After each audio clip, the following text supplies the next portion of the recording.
Are expected to ease a bit in Southern California this morning, providing a much-needed reprieve for the firefighters battling those wildfires across Los Angeles County. The particularly dangerous situation warning, that's an official warning for the region, did expire yesterday, and now forecasters are predicting a drop in temperature, which should help firefighters make more progress toward extinguishing the flames. Still, though, a risk for new fires as strong Santa Ana winds are expected to return early next week, so they want to make a whole bunch of progress this weekend. Currently, the Palisades fire is at 21% containment. The Eaton fire is 45% contained. Joining us live from Altadena, California, NBC's Steve Patterson. Steve, what more can you tell us this morning?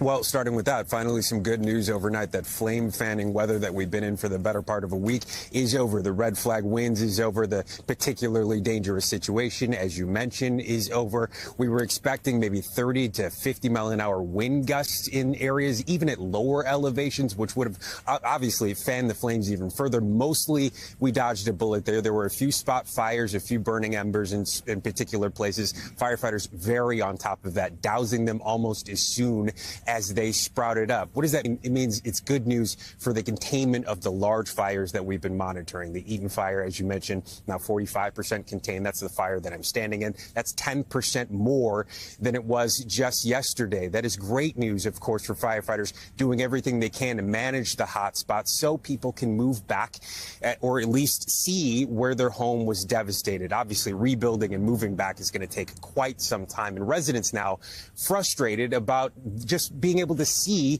where the plot of their home was. Again, fire officials warning there are still hot spots. There is still smoldering in the building that we've seen behind us. There's still power lines that are down. The health department, the EPA is going to want to get into zones like this to clear out hazardous materials before the thought of moving people back in or even allowing people to see where their home was is entertained at all. So quite a lot of work to be done on that front. Meanwhile, the investigation continues. There is the possibility that this was done from human hands on the Palisade fire. Utility company is being looked at the Eaton fire. Of course, as residents just want to know what happened. But the primary operation still remains the firefight. Although there is significant containment, there are still dangerous hotspots, pocket of embers that could be picked up. It is not safe for people to come back into these zones at this point. What do you think about this video? Leave your comment, like the video, share it with your friends, and don't forget to follow me on X for more exclusive content.